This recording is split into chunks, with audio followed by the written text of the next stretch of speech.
Welcome sa Here Story PH. Maraming salamat. Kabanata 1776 ang ikasyam na buwan. Kung makatuwiran ka, edi makatuwiran ka. Ngunit kung wala kang katwiran, wala rin akong pakialam. Mariing ngumisi si Yun Xiao. Sabi ni Luo Chunro, hindi mo ito pwedeng ipagsawalang bahala. Normal lang na magkimkim. Nang galit ang mga disipulo ng Shan Xiao palas laban sa iyo. Hindi maiiwasan na gumawa sila ng kalabisan. Kahit pa si Junting ay may pagkakamali, hindi mo dapat siya ikinulong. Nagdilim ang mukha ni Yun Xiao. Malamig niyang tugon, ibig sabihin ba ni Elder Chunro ay, patayin ko siya, wala kang galang, natural lang na palayain mo siya. Nagulat si Luo Chunro saglit bago. Sumabog ang galit, palayain daw, kalokohan. Tumawa ng malamig si Yun Xiao. Kayong lahat ay grupo ng malamig, tuso, baluktot, pangit at mangmang na mga babae. Kung hindi dahil sa inyo, hindi sana napahamak si Hongyan at ako, at hindi rin sana naserhan ng Divine Cloud Palace.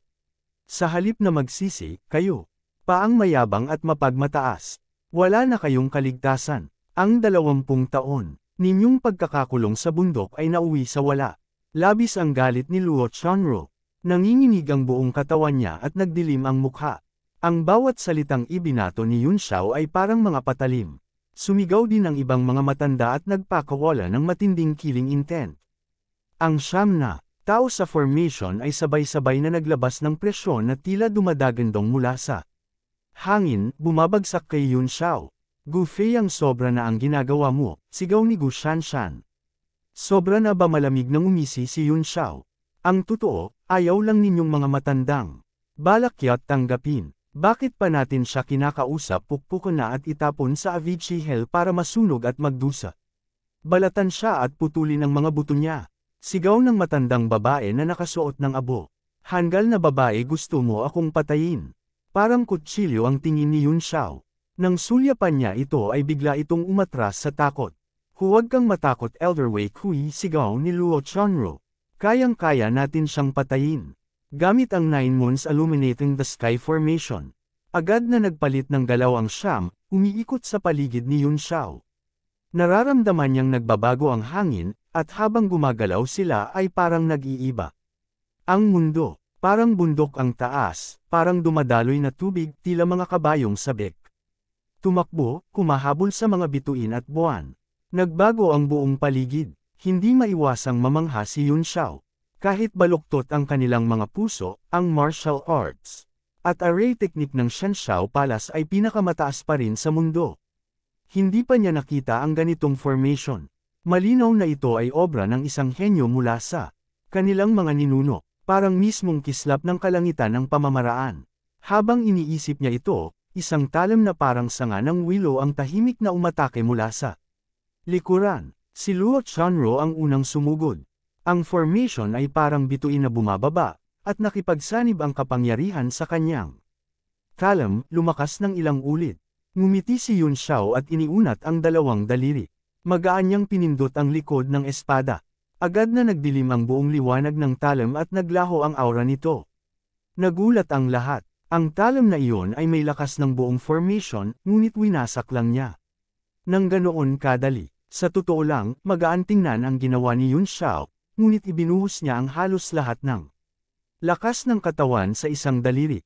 Ang kanyang pisikal na katawan ngayon ay mas malakas pa sa kanyang cultivation. Nagbago ang mukha ni Luo Chunro, ngunit hindi siya nagpatalo. Gumawa siya ng handsill at itinutok ang daliri sa noo ni Yun Xiao, naglabas ng sinag ng liwanag.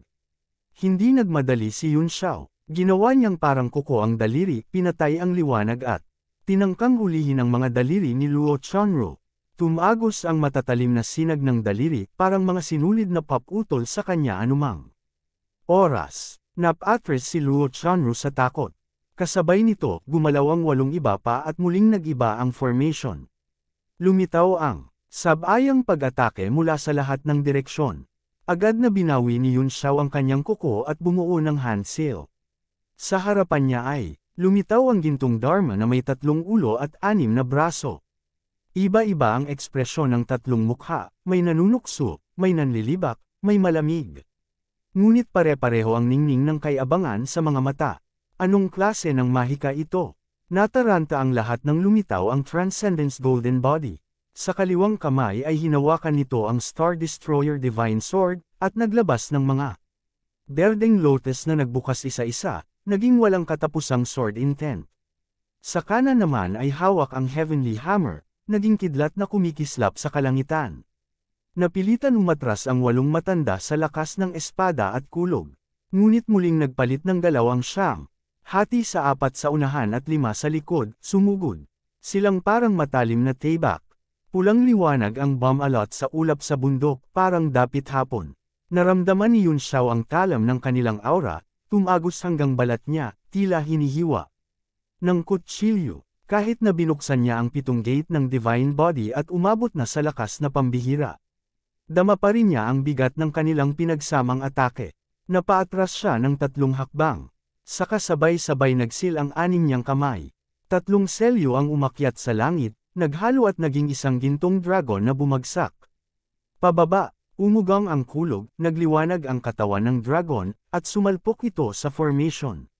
Yumanig ang buong bundok, lumipad ang mga disipulo ng Shenshao Palace, ang ilan nahulog. Mismo sa tuktok, ngunit nanatili pa ring matatag ang siyam. Pinipilit nilang salubungin ang gintong liwanag. 3 kulay ang kumawala mula sa katawan ni Yun Xiao, pinipilit siyang itulak pabalik.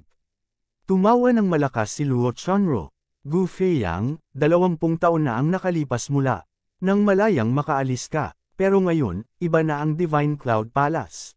Manatili ka na dito, magpakailanman. Nagpatuloy ang siyam, pinagsama ang buong lakas ng bundok. Lumitaw ang malalim na bitik. Sa ibabaw ng tuktok, nasa gilid na ng bangin si Yun Xiao. Kahit gaano katibay ang kanyang katawan, kung magtatagal pa ay mahahati siya. Ngunit sa kabila ng kalamangan ng siyam, sila mismo ay naguguluhan. Sa ilalim ng 9 moons formation, kahit ang mga eksperto sa Divine Transcendence Realm ay dapat natalo. Lalong namangha sina Chile at iba pa. Ang Yun Xiao na nasa harapan nila ay mas malakas pa, kaysa noong nakipaglaban siya kay Duanju. At siya lang ngayon, mag-isa, ang nakakalaban. Sa siyam na elder, kumilos muli si Yun Xiao, bawat kamay ay may gintong liwanag. Itinapon niya ito at naging gintong alon, Star Jade Explosion. Sumabog ang gintong puwersa, winasak ang formation. Lumitaw ang kanyang true fin. Dharma Body, dambuhala sa taas, nakatindig sa ulap. Mabilis itong gumawa ng seal, at mula sa 10,000 metro taas, pinigan ito pababaang siyam. Boundless Nature, True Fiend Magic Seal. Sigaw ni Wei Kui, isang demonic technique ito, anong gagawin natin? Huwag magpanik, sagot ni Luo Chunro. Kahit mula pa siya sa 10 Directions Divine Realm. Kaya natin, muling nagpalit ang formation, parang nagkawatak-watak ngunit nanatiling buo. Bumagsak ang True Fiend Seal sa tuktok, nagbuga ng demonic might. Napilitang tumakbo ang mga disipulo ng Shenshao Palace. Umugang ang langit, tila pumuputok na mga paputok ang liwanag habang lumilipad sila. Pababa, sa anyo ng higanteng 3 ulo at 6 na braso, pinawi ng demonic star cloud ang mga ulap. Sa loob ni Yun Xiao ay humanga pa rin siya. Kung wala ang kanilang formation, matagal na. Sanang patay ang siyam, ngunit sa pinagsanib na puwersa, nagawa nilang supulan siya. Ngunit malamig ang kanyang mga mata. Ang martial arts ng Divine Cloud Palace ay kahanga. Hanga, ngunit kayong mga tagapagmana ay walang silbi. Binabastos ninyo ang pangalan ng inyong mga ninuno. Isang dakdak ng kalokohan lang yan, galit na tugon ni Luo Chunro. Mga elder, ilabas ang ultimate move at patayin siya. Sabay-sabay silang naglabas ng hand seal. Tumindi ang aura ng bawat isa. Lumitaw ang pulang liwanag na parang multo, pinagsama sa kapangyarihan ng formation. Sumigaw si Luo Chunro, the 9th moon shines upon the heavens, a finger like the sun. Sabay-sabay itinaas ng siyam ang kanilang kamay. Nabuo ang isang dambuhalang araw mula sa pulang liwanag. Umatras ang demonic might ng True Devil Body. Ang galing ng formation na ito, bulong ni Yun Xiao. Ngumisi si Luo Chunro. Malapit ka nang mamatay at nagkukunwari ka pang kalmado. Wala na iyong silbi. Mamatay ka, Great Sun Finger. Bumaba ang napakalaking araw, parang higanteng fireball na pumipigil sa lahat ng espasyo sa paligid ni Yun Xiao. Nagsimula ng magliyab ang kanyang mga kasuotan sa ilalim ng puwersa ng daliri. Kabanata 1777, The Great Sun Finger. Parang isang higanteng daliri na lang ang natira sa mundo. Parang bumaba ang Diyos sa mortal na mundo at ihahampas ang isang langgam hanggang mamatay. Nag-anyong dambuhalang tao sa apoy si Yun Xiao. Nasunog ng kanyang presensya ang higit sa kalahati ng tuktok ng bundok. Sa gitna ng naglalagablab na apoy, umiikot ang tatlong kulay sa kanyang katawan. Pula ang kanyang mga mata na para bang dugo. Nakatayo rin sa hangin ang True Fiend Giant Spirit, ang tatlong mukha nito ay kulay madilim na tubig. Bigla nitong hinawakan ang Agama Bone Cleaver sa loob ng demonic Star Cloud at dahan-daang hinayla. Nagsimulang nanginginig ng malakas ang buong dambuhalang katawan nito. Hindi lang ang dambuhalang espiritu ang natutulala, pati si Yun Xiao ay napanginig. Parang hindi niya kayanin ang Great Sun Finger, pero sa totoo lang ay hindi niya matitiis ang puwersa ng 6 Paths Demonic Weapon. Clang! Isang malakas na tunog ang tumunog sa hangin nang humila ang dambuhalang espiritu ng Talem. Ngunit ilusyon lang iyon at hindi tunay na katawan. Kahit anino lang ng Talem ang lumitaw, nang hilahin ng True Fiend Giant Spirit ang kanyang Talem, agad itong sumaksak sa Great Sun Finger. Boom! Dinala ng anino ng Talem ang isang laping itim na kadiliman na tuluyang sumalungat sa puwersa ng dakilang araw. Hindi pa ito sapat nagsisikip ang mga mata ni Yun Xiao. Hindi ito sapat. Matapos mabaigo na hilahin ang demonic weapon ng 6 Paths, tumatag ang kanyang katawan. At nagpatuloy sa pagiging demonic. Dumami ang mga pattern ng demonyo sa kanyang balat at lumitaw ang White Lotus sa kanyang kanang kamao. Kasunod nito, kumislap ng napakaliwanag ang sword light kahit pa nasa loob ng apoy. Pinaghihiwalay nito ang mga apoy sa paligid. Parang natakot ang apoy ng Great Sun at umatras. Isang espada ang pumatag sa pula, isang kamatayan ang iiwan sa tao. Sword/stars. Nang tumama ang Agama Blade ng True Fiend Giant Spirit sa Great Sun Finger, natiyak na ito ay nag-iba sa loob ng ilang hininga. Nagsimulang magkawatak-watak ang buong True Fiend Giant Spirit at naglaho kasabay ng Blade Phantom. Itinaboy ng Great Sun ang demonyo at agad naglayo ang madilim na ulap sa kalangitan. Binalik nito ang kailanawan ng langit. Ngunit bago pa man magdiwang si Luo Chunro, isang nakakatakot na puting liwanag ang sumabog pataas. Hinalo ito ng boundless demonic might at apoy na kayang sunugin ang lahat. Boom! Sinalpok ng itim na liwanag at puting apoy ang Great Sun Finger. Nagbanggaan ang dalawang puwersa at agad natunaw ang lahat ng nyebe sa Snowfall Peak. Parang sumabog ang nagliliyab na araw sa kalangitan. Isang mapanirang puwersa ang bumalot sa buong kabundukan at sumiklab sa ibabaw ng Dreamy Cloud Swampland. Nanginginig ang siyam na elder. Pumasok ang nakakatakot na puwersa sa kanilang mga katawan at malubhang nasugatan silang lahat. Nabiyak ang 9 moons illuminating the sky.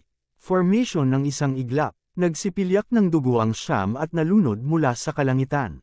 Pinagsabog sila palabas at bumagsak pabalik sa lupa. Naging tigang ang Snowfall Peak. Hindi malinaw kung anong material ang Purple Palace, pero hindi ito nasira sa siklab. Para bang matagal nang naruroon at tahimik na nakatitig sa Dreamy Cloud Swampland. Patay na ba siya? Patay na ba si Li Yun Xiao? Tanong ng mga hindi nakatakas na disipulo ng Shanxiao Palace. Nagkatinginan sila nang may takot at hinanap ang katawan ni Yun Xiao pero wala. Sobrang lakas ng impact. Hindi lang hindi nila mabuksan ang mga mata, pati divine sense nila ay nahigop ng aftermath. Wala silang maramdaman. Sa sandaling iyon, lahat ay ramdam nilang maliit sila, parang patak sa dagat. Pumuti ang mukha ni Chi Lei at ng Xiano. Nagkatinginan sila at napuno ng takot. Alam nilang hindi patay si Yun Xiao dahil sa suntok kanina, pero hindi rin sila makatiyak kung malubha ang kanyang mga sugat. Ngunit kung siya lang mag-isa ang nakapatay sa siyam na elder habang nakaayos ang 9 moons formation, kakilakilabot na ang kanyang lakas. Bumulong si Min Lei, halos hindi marinig. Siya na siya, bumalik ang nakakatakot na Gu Feiyang. Nang inig ang buong katawan ng Fox Girl na nakatabi. Kumatok ang takot sa kanya habang sabi niya, sa buong Divine Firmament Palace, tanging ang Palace Master lang ang makakalaban sa Kanya, uulit kaya ang nangyari makalipas ang 20 taon.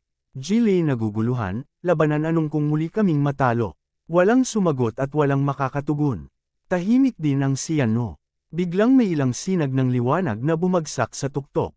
Mga elder na naitaboy kanina. Lahat siyam ay naroon muli. Wala namatay, pero malubhang sugatan. Ilan hindi makatatayo. Nang maayos at muntik masira ang Marshall Foundation. Napapangiti si Luo Chunro na puno ng galit at sumigaw, lumabas ka Gu Feiyang lumaban. Hanggang kamatayan kung magtatago ka pa ganyan may mukha ka pa ba ikaw pa ba ang Fearless Martial Emperor Vanquisher noon lumabas ka. Pero kahit sigaw niya, tahimik ang buong Purple Hall. Hindi na kailangang sumigaw bumababa ang isang matandang boses mula sa Purple Hall at lumitaw ang isang pulang figure sa harap nila. Yun ang Yingluo pareho ang pagkabigla ni Chile at String Girl. Nakatingin sila sa pulang figure. Nakayuko ang likod nito mukha nito payat at puti ang buhok. May tungkod at nanginginig na tila malalapit ng umalis sa mundo. Asabay na bulong nila habang parang may naalala.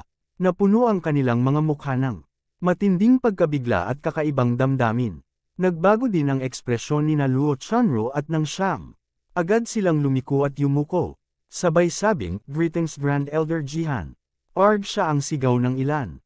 Napahagulgol ang String Girl at agad yumuko sa tuhod. Hindi nagbiro si Chile at tahimik.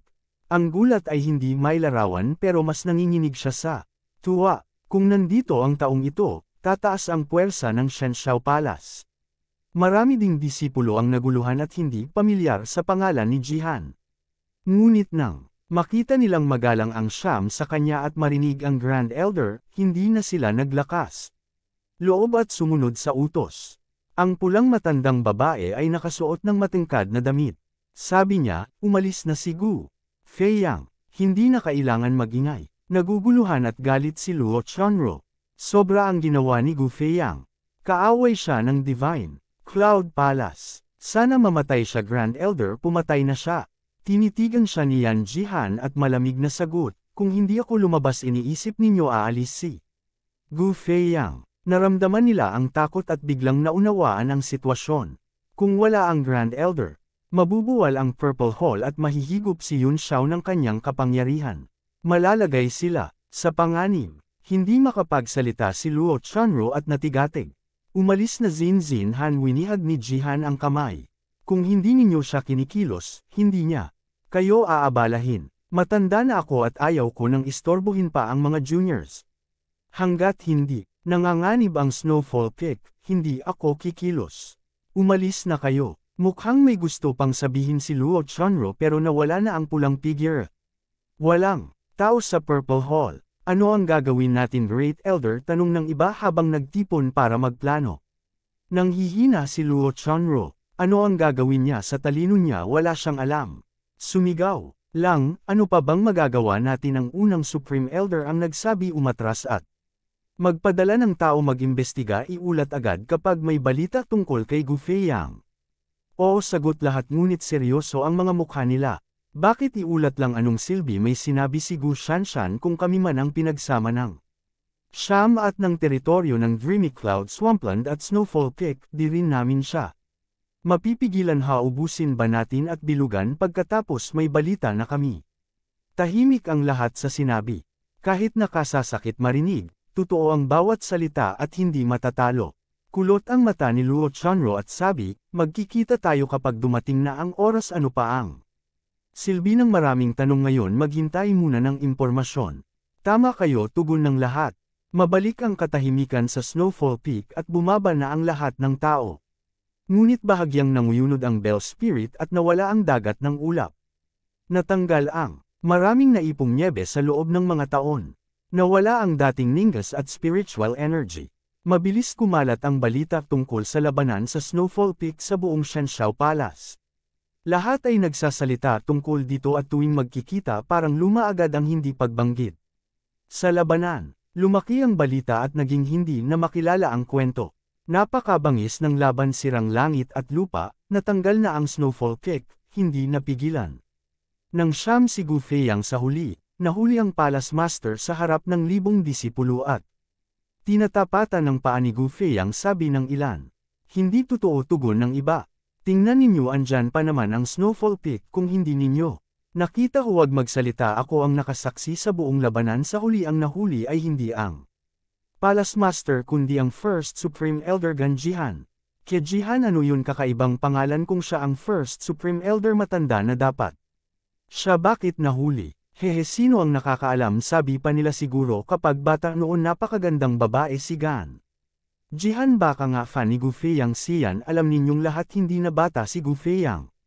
Tama yun Jin lalaki na pwede magpaibig sa iba-iba nang siguro napagod na sa mga young beauties at lumala ang taste niya. Anong kalokohan yan bigla na lang may malamig na boses na sumingit ilang babaeng disipulo.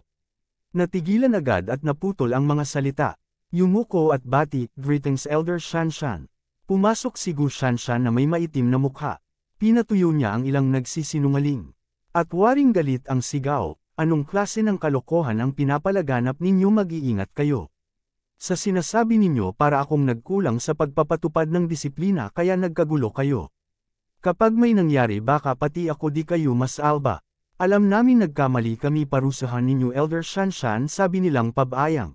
Nagkakasala at nagmamakaawa. Umalis kayo lahat tumama si Gu Shanshan at utos ang paghatol sitahin kayong lahat at tumanggap ng 100 letigong bawat isa.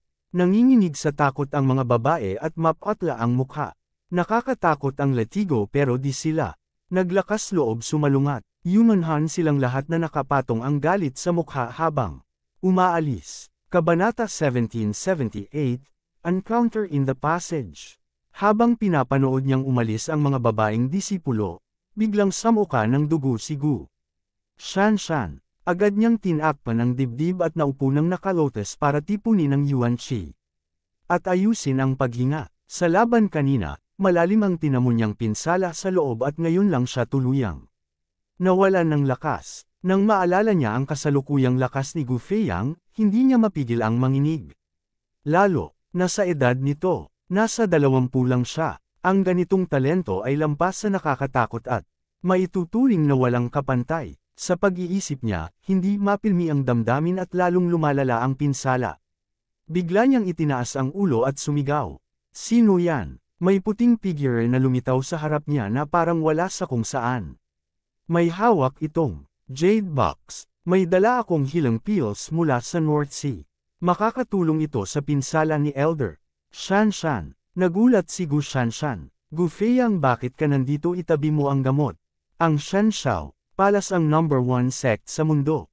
Lahat ng uri ng gamot para sa lunas ay kaya naming kunin. Umalis ka na ngayon. Naglagay na ako ng barrier sa paligid, sabi ni Yun Xiao. Kahit magkunwari kang sisigaw para humingi ng tulong, walang mangyayari. Kanina, gumamit talaga si Gu Shanshan ng Soundwave Martial Technique para magpadala ng mensahe palabas ng Solitary Summit at maparating sa mga elder. Hindi niya inasahang, nakapaghanda na ang kalaban. Naalala niya na ang taong nasa harap ay hindi lang malalim ang cultivation kundi matalino at tuso. Lumubog ang puso niya. Ano ang balak mo? Ibinaba ni Yun Xiao ang jade box sa harap niya. Wala akong masamang balak. Gusto ko lang makita si Hongyan. Sana sabihin ni Elder Shanshan ang totoo. Nasaan si Hongyan? Pwede mo nang kalimutan yan, tugon ni Gu Shanshan na may ngiti ng panunuya. Kahit ikamete ko, hindi ko sasabihin. Bahagyang kumunat ang noo ni Yun Xiao. Bakit ba napakalaki ng galit ninyo sa akin at Elder Shanshan? Mas mabuti na huwag kang gumawa ng kabaliwan. Ang tindig mo parang handa kang mag-alay ng buhay. Kung ikaw lang ang mamamatay, ayos lang. Pero kapag nakarating dito ang iba pa, hindi ikaw lang ang mamamatay. Napakuyong si Gu Shanshan, hindi dahil nagulat siya na nabasa ni Yun Xiao ang isip niya, kundi dahil totoo ang sinabi. Kahit masira niya ang barrier sa pamamagitan ng isang atakeng alay, buhay at matawag ang mga kasama, sino ang kayang pumatay sa taong ito sa harap niya? Kanina, siyam na elder ang bumuo ng formation at kahit Great Sun Finger ay nahirapan sa kanya. Ngayon, lahat sila ay sugatan. Kapag sumugod sila, kamatayan ang bungad. Nagpigil siya saglit at mariing sabi, huwag mong kalimutan na nandyan pa ang First Supreme Elder Kejihan sa Snowfall Peak. Hindi ako naniniwalang hindi kanya kayang supalan. Ngumiti si Yun Xiao. May galing nga ang matandang iyon. Kaya niya akong piliting umurong. Pero sa tingin mo ba kaya niya akong patayin kung hindi ako nagkakamali? Umaasa siya sa terrain ng Dreamy Cloud Swampland para manatiling buhay. Kapag umalis siya sa Snowfall Kick, mamamatay siya kahit wala akong gawin. Katarantaduhan yan. Napahiyaw si Gu Shanshan sa gulat at galit pero may bakas ng takot sa kanyang mga mata. Halatang naniwala siya sa loob. Hindi man niya alam kung paano nahinuha ni Yun Xiao yun. Pinaniwalaan pa rin niya. Sa mga hindi normal na elder ng Shanxiao Palace, ikaw ang pinaka-normal, buntong hininga ni Yun Xiao. Kung hindi, hindi ako pupunta sa iyo. Kung talagang guguluhin ko ang Shanxiao Palace o kung pilitin ninyo akong mawalan ng pasensya, uunahin ko ang matandang si Ke Jihan. Hindi imposibleng malaman ko ang kinaroroonan ni Hongyan. Huwag mong subukan. Nang inig ang tinig ni Gu Shanshan. Halatang naniniwala siyang kaya itong gawin ng lalaki. Pumasok ang kawalan ng magawa sa kanyang puso at gumuho ang mga depensa. Lalong lumamig ang mga mata ni Yun Xiao. Limitado ang pasensya ko. Kung hindi ako makakakuha ng sagot, uunahin kong patayin ang lahat ng disipulo sa Solitary Peak bago ang mga matandang iyan. Huwag. Tuluyang bumigay si Gu Shanshan. Nakiusap siya na nanginginig ang boses. Pwede mo bang sabihin kung bakit mo hinahanap si Hongyan? Nabalutan ng hamog ang mukha ni Yun Xiao. Matagal ko nang gustong sabihin ito pero binigyan ba ninyo ako ng pagkakataon? Maikli niyang isinalaysay kay Gu Shanshan ang tungkol kay Luo Yunxiang at ang sarili niyang hinuha. Napatulala si Gu Shanshan. Paano mangyayari yun? Pumuti ang isip niya. Hindi niya maisip na sumugod ang kabila sa Divine Cloud Palace para iligtas ang disipulo ng Shanxiao Palace. Pati ang hinuha tungkol kay Gu Qingqing at Rainbow Stone ay mahirap paniwalaan. Naipaliwanag ko na ang lahat at ubos na ang pasensya ko, malamig na sabi ni Yun Xiao. Kung hindi mo pa rin sasabihin, puputulan ko ang sanga ng Solitary Cloud Kick. Namutla si Gu Shanshan sa marahas na killing intent. Naging yelo ang mukha niya. May isa, akong huling kondisyon. Pwede mo bang palayain si Han Junting siya ang direktang disipulo ng Palace Master? Kapag may nangyari sa kanya, hindi ka makakapagpaliwanag sa Palace Master. Sasabihin ko kay Hongyan ang tungkol dito, sagot ni Yun Xiao. Hindi mo na kailangang mag-alala. Sa isip ni Gu Shanshan, dahil sa relasyon nila sa Palace Master, malamang ligtas si Han Junting kaya hindi na niya ipinilit. Ang Palace Master ay pumunta sa lugar ng pamana na iniwan ng ninuno ni Gu Qingqing. Doon naroon si Yun Xiang ngayon, ang Land of No Return. Land of No Return. Ano sumiklab ang tinig ni Yun Xiao? Halata sa pangalan na may mali. Saan ang Land of No Return? Alam ko lang na nasa sakop ng Thousand Mountains Prefecture pero hindi ko tiyak ang eksaktong lugar, sagot ni Gu Shanshan. Thousand Mountains Prefecture ang ancient martial kingdom ng Western Region. Sumikip ang mga mata ni Yun Xiao at kumunat ang noo. Ang pinakamalakas na sekta sa ancient martial kingdom ay ang Thousand Mountains Prefecture. Nagmula ito sa royal family at ito ang pinakamakapangyarihang organisasyon sa buong kaharian. Mas malawak pa ang sakop ng Thousand Mountains Prefecture kaysa sa buong ancient martial empire dahil kayang pangasiwaan ng prefecture ang mga lugar ng imperyo, ngunit may mga lugar na sakop ng prefecture na hindi kayang pangasiwaan ng imperyo. Katabi ng ancient martial kingdom ang Five Cloud Mountain kung saan isil ni Gu Qingqing. Ang halimaw, maaaring may kaugnayan ba ang dalawa? Matapos ang sandaling katahimikan, nagtanong si Yun Xiao. Mayroon bang tao mula sa Thousand Mountains Prefecture na nakakaalam kung saan ang Land of No Return? Wala akong alam, sabi ni Gu Shanshan habang umiling. Sige, paniniwalaan kita ngayon, tugon ni Yun Xiao. Kapag nagsinungaling ka, buhay ng lahat ng disipulo sa Solitary Cloud ang kabayaran. Duwag ka, nanginginig na bulalas ni Gu Shanshan. Wala akong oras sa laro, malamig na sanggal ni Yun Xiao. Kung itinuturing ako ng Divine Cloud Palace na kaaway, bakit ko kayo pagkakawan ang dapat mamatay, mamatay? Nanlamig ang buong katawan ni Gu Shanshan. Para bang Disyembre ang lamig sa maliit na looban. Sa isang kisap mata, naglaho ang lalaki sa harap niya. Hindi na niya inalintana ang pinsala at naging sinag ng liwanag patungong Snowfall Peak. Maya-maya, sa isa pang taluktok, iisang teleportation array lang ang naroon.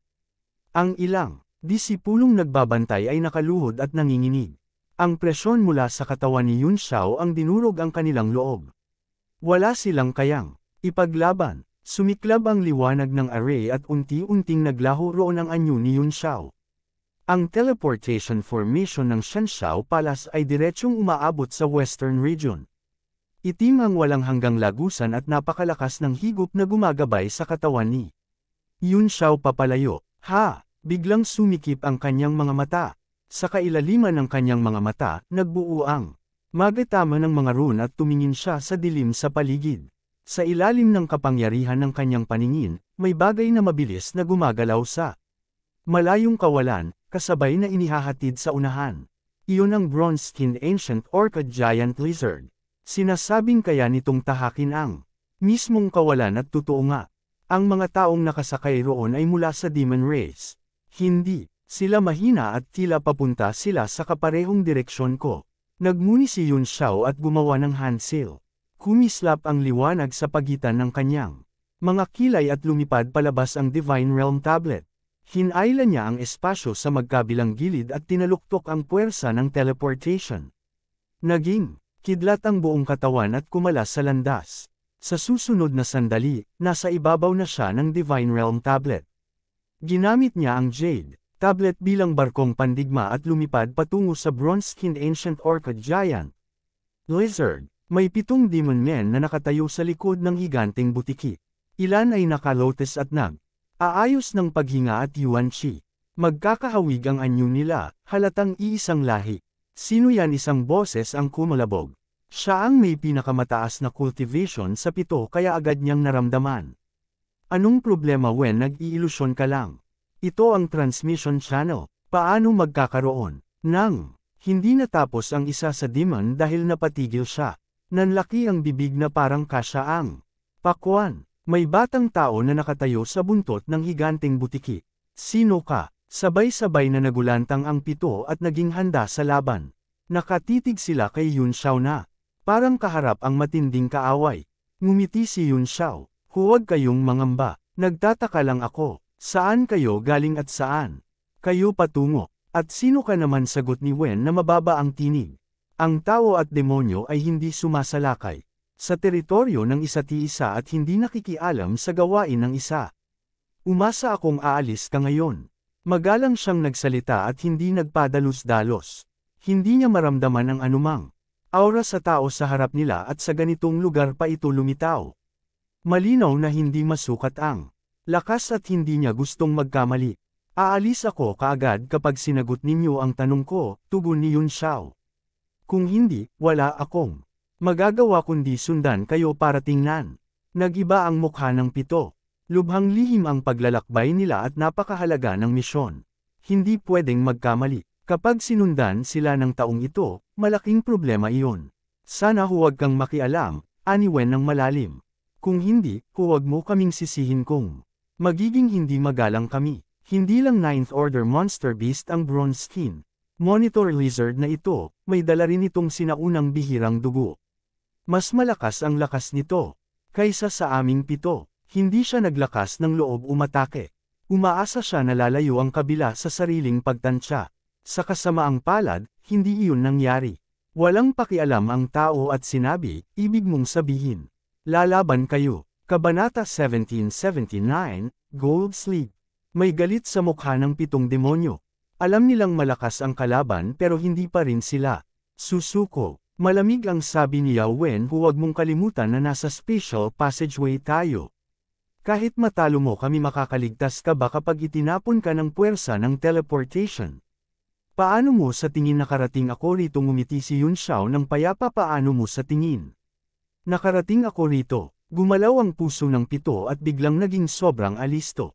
Ilan sa kanila ay kumala sa isa para mas madaling umatake. Hindi ko alam kung anong profound armament ang ginamit mo para makarating dito, sabi ni Yao Wen. Ngunit kung gusto mong mamatay kasama kami, handa kaming 7 na samahan ka. Sabay-sabay na mamatay. Sobra ang kumpiyansa ninyo. Kumislap ang anyo ni Yun Xiao at pamaling ang lant iyan na liwanag sa likod ng higanteng butiki. Nanggotl ang 7 demonyo habang nabasag ang depensa nila ng malakas na kulog. Sa isang iglap wasak ang kanilang mga bisig at laman loob. Paf, paf, sunod-sunod ang talsik ng dugo at hamina ang hininga ng lahat. Napaupo silang lupaypay sa likod ng higanteng butiki at napuno ng takot ang mga mata. Sa gulat, mabilis na nagsil si Yao Wen sa katawan ng butiki. Agad na naging pulang tanso ang balat nito at sumambulat ang demonic aura. Dahan-daang tumingin ang dambuhalang butiki. Matingkad na pula ang mga mata nito habang malamig na nakatitig kay Yun Xiao. May sinaunang dugo nga. Bamuka ang bibig ni Yun Xiao at nagpakawala ng malakas at maringal na sinaunang dragon. Roar! Hindi lang ang 7 demonyo ang nanginig. Pati ang bronze-skinned ancient orchid lizard ay napaawang ang hiyaw at nanggotl sa takot. Tinapik ni Yun Xiao ang katawan ng butiki. Tumahimik kaayos lang. Unti-unting naging kalmado ang higanteng butiki. Iniwas ang ulo, binawi ang demonic chi at nagpatuloy sa paglipad. Natulala ang 7 demonyo at tuluyang nawalan ng pag-asa. Ngayon handa na ba kayong sumunod? Tanong ni Yun Xiao. Patayin mo na kung gusto mo, malamig na sagot ni Yao Wen, hindi mangyayari na magbunyag. Kami ng kahit anong impormasyon. Iba-iba ang tingin ng iba. May matatag, may desperado at may kumikislap ang mata na para bang nagmamakaawa. Sige, pagtitibayin ko ang gusto mo, wala ring oras ang batang Panginoon. Kumapit ang mga daliri ni Yun Xiao na parang kuko at kumalawit sa hangin. Kumalat ang isang singsing ng liwanag. Umangat sa ere ang katawan ni Yao Wen at marahas na nanggotl. Sa pilitang hinalughog ang kanyang alaala, umungol siya sa sakit at damyugo ang 7 butas ng mukha. Makalipas ang ilang sandali, ibinagsak ang kanyang katawan sa likod ng butiki. Kumikibot ang mga paa at kamay, may bula sa bibig at unti-unting naglaho ang liwanag sa mga mata. Lord Wen, napuno ng dalamhati at puot ang natitirang 6. Nanginginig sa sindik at lungkot ngunit wala silang magawa. Nabalutan ng yelo ang mukha ni Yun Xiao habang nakatitig sa bangkay ni Yao Wen. Inunat niya ang kamay at kinawit ang imbakan na supot mula sa katawan nito na lumipad papunta sa kanyang palad. Hindi maganda iyon ang bagay na iyon. Nasindak ang isa pang demonyo. Hindi na siya nag-atubili at sumugod siya. Ibalik mo ang bagay namin. Hindi man lang tumingin si Yun Xiao. Nagsil ang kaliwang kamay at pinalo sa ere. Bang! Nadurog ang demonyo at nagkapiraso-piraso sa kawalan. Wala nang bakas na naiwan. Gusto sanang sumugod ng nalalabing 5 pero parang binuhusan sila ng malamig na tubig sa nakita. Nanikluod ang paa nila at hindi makagalaw. Sunod-sunod ang hand seals ng kanang kamay ni Yun Xiao habang pinipindot ang imbakan na supot. Sumirit ang mga gintong liwanag at kumalat na parang mga ahas. Namumutla ang 5 at puno ng dalamhati ang mga mata. Kapag nawala ang bagay na iyon, tiyak ang kamatayan nila pagbalik. Di naglaon, unti-unting naglaho ang gintong liwanag. Sok-sok ang gaganda pa ng mga restriction sa imbakan ng isang basurang nilalang. May ngising malamig si Yun Xiao nang pinisil ang kamao. Pumutok ang imbakan na supot at lumitaw ang isang golden jade sleep na marahang bumagsak sa kanyang palad. Pagtama ng palad niya sa jade sleep, para siyang nakuryente at may marahang arko ng kidlat na tumalbog. Kumunot ang noo niya. 3 maliliit na bilog na formation ang sumiklab sa jade sleep at naglaho. May malakas na restrictive seal din ang golden jade sleep. Nag-isip si Yun Xiao at maingat na pinagmasdan. Ang 3 formation sa jade sleep ay may 3 magkaibang kapangyarihan. Kapag hindi sabay-sabay na basag, kahit kaunting pagkakamali ay dudurog sa buong jade sleep. Nagkatinginan ang 5 demonyo na namumutla. Nagtipon ng tapang ang isa at dahan-dahan ang galaw. Kumislap ang malamig na liwanag at hamarang ang kanyang tibak. Sa anumang kaso, kapag nawala ang jade scroll, kamatayan pa rin. Kung maaga man ito, may kaunting pag-asa. Sabay ding tinaasa ng 4 ang lakas at sumugod. Ang kanilang misyon ay ihatid ang jade sleep. Kapag may panganib, dapat itong wasakin agad. Hindi nila inasahang sisilipon ng kalaban ang kaluluwa at matutuklasan ang jade sleep. Hindi man lang tumingin si Yun Xiao. Bahagya lang kumunat ang noo at kumislap ang pamatay. Naningning sa mga mata. Bang! Bumulusok ang isang guhit ng sword chi at sumabog ang nanguna. Kumalat ang talim at napilas. Sa kalahati ang isa pang kasunod. Natigilan ang natitirang tatlo. Nang inig ang buong katawan at pinagpawisan ng malamig. Halos, maiyak sa takot. Nagpatuloy si Yun Xiao sa pag-aaral ng Jade Sleep na nakayuko na para bang wala sila roon. Naintindihan ng tatlo na parang langgam lang sila sa kanyang paningin. Dahan-daang lumipas ang oras ng teleportation at malapit na sa dulo. Lubos na nawalan ng pag-asa ang tatlo. Walang laman ang tingin at napaupo sa sahig. Biglang sumikip ang mga mata ni Yun Xiao. Tumingin siya sa unahan. May kung anong humahabol. Biglang tumayo ang isa sa mga demonyo at nabilog ang mata. Parang may nakita. Sumigaw ng may tuwa Sir Z. Nang inig ang dalawa pa na tila nakakita ng tagapagligtas. Mabilis silang tumindig at sumigaw. Din, tatlong silweta ang lumitaw sa lagusan sa unahan at dumulas sa hangin. Ang nangunguna ay nakasandal sa trono at nakapikit. Ang dalawang demonyo sa likod ay walang ekspresyon na nakapulupot ang mga braso. Bigla silang nagmulat. Jade Sleep, anong Jade Sleep? Kumislap ang mata ng demonyo at tumitig sa hawak ni Yun Xiao. Ang Demon Emperor Gold Scroll. Pagkasabi noon, tumindig mula sa trono at naglaho ang dalawang kasama. Sa isang iglap, tatlo silang lumapag sa ibabaw ng bronze-skinned ancient orchid lizard at malamig na tumitig kay Yun Xiao. Iniunat ng pinuno na si Yao Zi ang kamay at sumigaw ibigay ang Demon Emperor Gold Sleep. May pagtatakang tugon ni Yun Xiao, Divine Transcendence, malakas ka rin, sino ka? Walang galang sigaw ni Yao Zi. Kumislap siya at biglang nasa harap ni Yun Xiao. Hinablot ang Gold Sleep. Ang daliring parang jade ay biglang naging parang tuyong sanga. Sa isang kurot, naging pulbus. Nagintong sinag ang Golden Sleep at nagkalat. Gaya ng Jade Sleep, naging alabok na liwanag din ang katawan ni Yun Xiao at naglaho mula sa likod ng butiki. Ano? Nagbago ang mukha ni Yao Zi. Hindi pangkaraniwan ang kalaban para makatakas sa harap niya. Nagsil siya gamit ang dalawang kamay at gumalaw sa likod ng butiki. Naging isa ang bawat galaw ng katawan. Lumipad ang mga rune mula sa kanyang katawan at ang luntiang liwanag sa palad ay parang Jade Clay. Sumigaw siya at pinalo ang kawalan. Lumitaw ang higanteng formation sa langit at tinanglawan ang 10,000 talampakan. Nabunyag ang anyo ni Yun Xiao sa ilalim ng asul na liwanag. Heto ka na mamatay ka. Sumigaw si Yao Zi habang umiikot ang mga kamay sa ere. Sumiksik ang luntiang liwanag at bumagsak kay Yun Xiao. Sa sandaling iyon, may maliwanag na ilaw sa unahan na palaki ng palaki. Ito ang koordinado ng destinasyon ng teleportation. Para bang damaykit sa malapot na paste ang buong katawan ni Yun Xiao.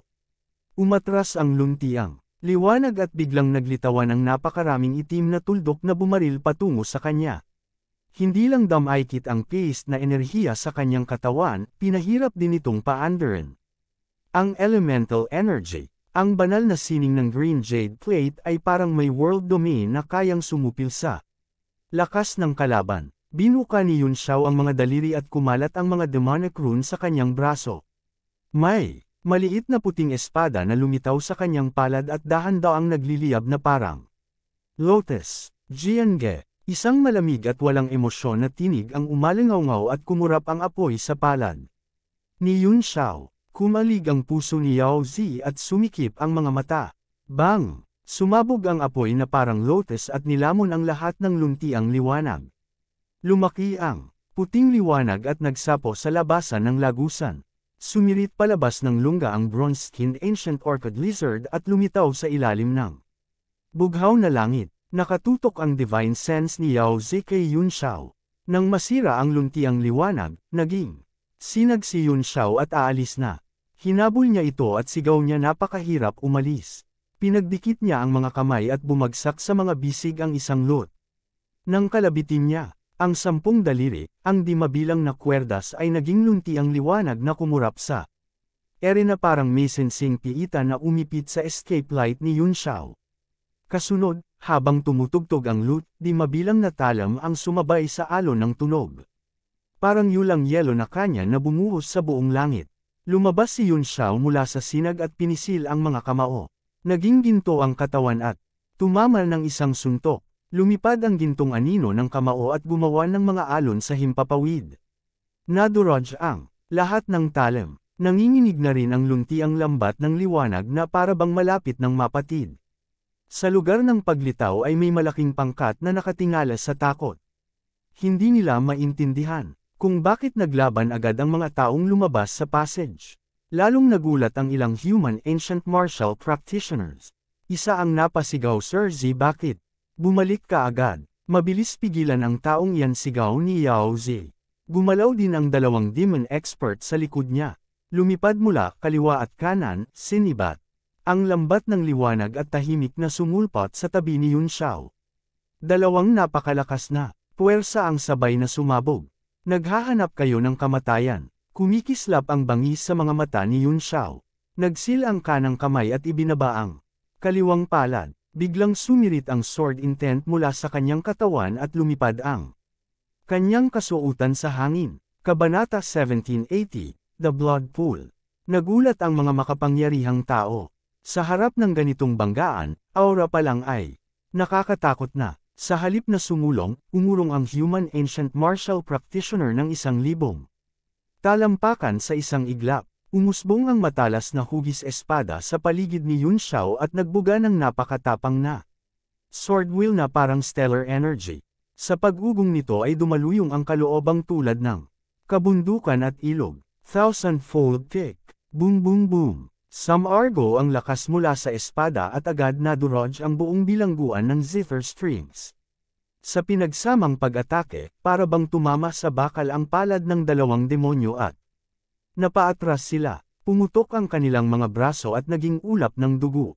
Sumigaw sila at nagtalsikan na may malalalim na sugat. Nagulat din si Yao Zi. Napigtal ang string cage at nagmamadali ang tugtog ng lute. Tumulo ang dugo mula sa kanyang mga dulo ng daliri. Pagkatapos ng atake, naglaho si Yun Xiao sa langit na walang bakas. "My lord!" Pailay na tumayo ang dalawang sugatang demonyo at pal-iPad na lumapit kahit pasuray. Puno ng takot ang mukha. Nakatakas ang tao, sabi ng isa. Maitim ang mukha ni Yao Zi at malamig ang tingin. Itinupi niya ang lute at sabi kahit hindi siya tumakbo, hindi ko rin siya mapipigil. Ano? Nagulat ang lahat at pati ang mga tao sa malayo ay lumapit. Sobra ang pagkabigla nila sa narinig. Alam ng lahat ang lakas ni Yao Zi. Isa siyang dakilang eksperto na lampas mortal at kayang maghari sa mundo. Kung hindi niya mapigilan ng taong iyon, malinaw ang kakayahan ng kalaban. Sino iyon, tanong ng isang makapangyarihang tao. Kung divine transcendence, hindi siya maaaring walang pangalan.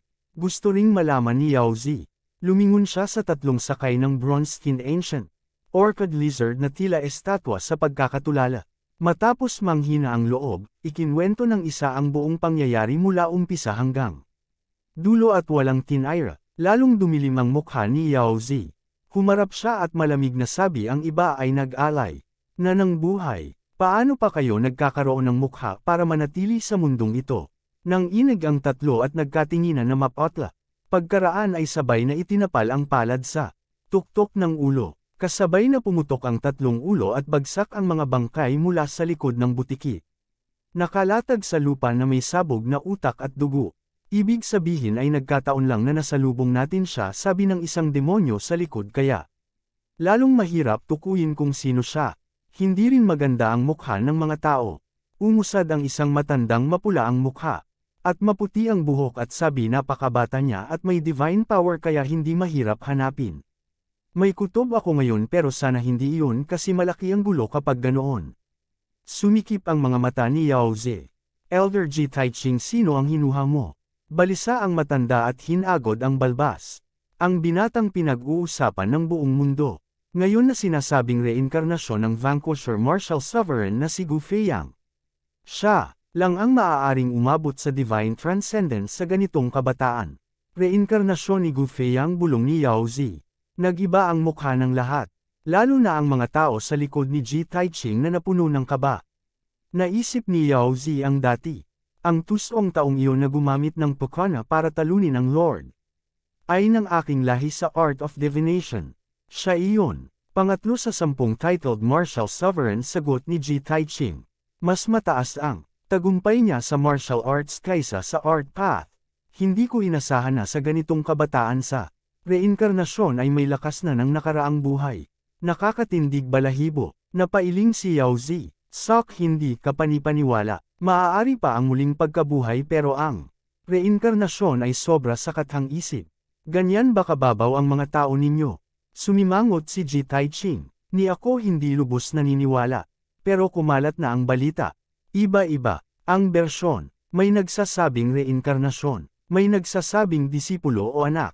May nagsasabing matagumpay ang pag-agaw niya sa innate fitness. Ang mga iyon ay maaari pang paniwalaan tugon ni Yao Zi. Pero kahit ano pa man malakas, ang hinala ko na may gamit siyang nagpapalit ng bone age kaya umabot sa divine transcendence sa edad na ito. Wala akong pakialam sa pagkakakilanlan niya. Ang mahalaga ay, nasa kanya ang Demon Emperor Gold Sleep at kailangan ko iyong mabawi. Ano Demon Emperor Gold Sleep? Nagulat si Ji Taiching. Maaaring ganun ba yun? Tama sagot ni Yao Zi. Ilang araw na ang nakalipas nagpadala ng mensahe ang Demon Emperor at binanggit ito. Hindi ko inakalang lalaki ang problema. Nag-aalala si Ji Taiching at nagtanong ano ang nilalaman ng Gold Sleep. Huwag kang mag-alala sagot ni Yao Zi. Sinabi ni Lord Demon Emperor na may 3 patong na lunar cells sa Gold Sleep. Imposibleng mabuksan iyon ng taong iyon. Ano ang triple moon restriction gulat na tanong ni Ji Taiching. Hindi mo na kailangang malaman. Sa madaling salita hindi iyon mabubuksan. Ngunit, napakahalaga ng Demon Emperor Gold Sleep at kahihiyan kong mawala. Kailangan natin itong mabawi. Nagngingit-ngit si Ji Taiching ngunit hindi ipinakita. Malamig lang ang sabi kahit sino pa ang taong iyon, hindi mababa ang katayuan. Malamang kumalat na ang balita na nagpakita si Milord. Dito, sumangkit ang mga mata ni Yao Zi at malamig na sabi kaya ang pinakaimportante ngayon ay hanapin ang taong iyon at putulin ang anumang kapahamakan sa hinaharap. Nang inig si Ji Taiching sa titig at umatras ng ilang hakbang sa bigat ng aura. Naiinis man ay, hindi nakapagsalita, nilunok ang galit at sabi sige magpapakalat ako agad ng mga tao sa paghahanap. Sa sandaling may balita ipababatid ko agad kay Milord. Wala naman sa buong Thousand Mountains Prefecture ang makakabagsak sa Divine Transcendence. Mabuti, dahil may pagbabago, mananatili ako dito sagot ni Yao Zi matapos mag-isip. Nag-usap pa ang grupo at saka nagkanya-kanya. Mabigat ang isip ni Ji Taiching habang mabilis na lumipad sa isang direksyon. Sa malayo, kumurap ang mapusyaw na lunti ang liwanag sa langit at lumitaw si Yun Xiao na. Libong talampakan sa likod ni Ji Taiching. Tahimik siyang sumusunod at hindi ito napansin. Lumipad silang dalawa ng mahigit 10 milya pahilaga. Sa ibabaw ng kabundukan, aninag ang sunod-sunod na palasyo. Biglang bumaba si Ji Taiching at sunod-sunod ang hand sails. Sumiklab ang 5 kulay na liwanag sa bundok. Naglaho ang kanyang anyo at pumasok sa bundok. Tahimik na sumunod si Yun Xiao ngunit hinarang siya ng liwanag at hirap umusad. Isang wood attribute na mountain protecting formation pala ito. Makakatipid ako ng abala. Kung hindi, puwersahan kong bubutasan at tiyak na mag-alarm. Sa ngayon hindi ko na kailangang mag-alala. Habang pabulong niyang sinasabi ito, naging kidlat ang katawan ni Yun Xiao at unti-unting naging malabo. Dahan-dahan siyang sumanib sa 5 kulay na ilaw ng array at tumagos. Pagkaraan, damaykit sa ilalim ng liwanag ng formation ang mananipis na kidlat at nabuo ang kanyang tunay na katawan. Nawala siya sa himpapawid sa isang kisap. Sa sunod na saglit, nasa koridor na siya ng hanay ng mga palasyo. Nagmamadaling naglalakad. Sa unahan si Ji Taiching at singdilim ng tubig ang mukha. Tahimik na sumunod si Yun Xiao. Nakakandado na ang kanyang divine sense kay Ji Taiching at wala sa loob ng 1,000 milya ang makakatakas sa kanyang palad. May bahid ng kaba at pag-aalangan si Ji Taiching. Pabalik-balik siya sa pasilyo bago tila nagpa siya. Bigla niyang pinukpok ang kamao sa sariling palad at lumiko sa isang direksyon. Maya-maya, pumasok siya sa isang payak na looban at tumayo sa isang sulok. Gumalaw siya, sa tiyak na padron kasabay ng hand sails. Di naglaon, umangat ang sinag sa looban at nabunyag ang isang lagusan. Mabilis siyang pumasok. Bahagyang kumunat ang noo ni Yun Xiao. Ayaw niyang magpakawala ng malawak na divine Sense sa loob ng Thousand Mountains Prefecture, pero sinilip niya mismo ang lagusan at nakita niyang may kabuoang bagong mundo sa loob. Dahil sa kuryusidad, sumunod siya pababa. May tunay na langit sa ibaba. Diretsyong binuksan ang lugar na ilang kilometro ang lawak at sumalubong ang matapang na amoy na nakakasuka. Naintindihan lang ni Yun Xiao nang makita ang may itim na bakas ng dugo sa lupa. Amoy dugo ito, ngunit naipon sa maraming taon kaya kakaiba. May asim sa dugo at kumukulo ang sikmura. Naglakad si Ji Taiching hanggang dulo ng lagusan. May maraming poste sa gitna. Ilang sinag ang pinakawalan mula sa kanyang mga kamay at tumama sa mga poste at agad nagningas ang apoy. Parang may tiyak na ayos ang mga halijing ito at may kung anong mga formation sa ilalim. Maliwanag na ito ay isang array. Pumasok si Ji Taiching sa formation at pinatama ang palad sa lupa. Agad umatungal ang ugong mula sa ilalim at yumunig ang buong sahig. Nagulat si Ji Taiching. Kumislap ang liwanag sa kamay at lumitaw ang isang jade bottle. Binuksan niya ang takip at ibinuhos sa lupa. Sariwang dugo ang umagos mula sa bote at sumipsap ang lupa. Unti-unting hamina ang panginginig. Walang katapusan ng dugo. Umagos ito sa kalahating oras. Kumislap ang mga mata ni Yun Xiao. Sa amoy pa lang alam niyang dugo ng tao iyon. Ilan ang pinatay para magkaroon ng ganitong karami.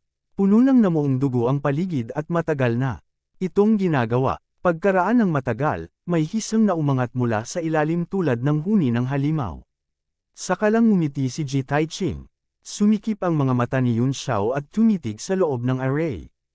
Kahit may kapangyarihang hamarang ng divine sense ang formation, hindi nito kayang pigilan ang eye technique niya. Sa ilalim ng kapangyarihan ng formation, nakita niyang may napakaliit na espasyo sa ibaba na parang lawa ng dugo na sumisingaw mula sa lahat ng direksyon. Sa gitna ng lawa, may nilalang na nababalutan ng kaliskis na nakaupo ng nakalotus. Sa masusing tingin, hindi iyon halimaw kundi kasapi ng demon clan na nasa mas hayop na anyo. Umaalo ng dugo sa paligid at dumadaloy patungo sa katawan ng demonyo.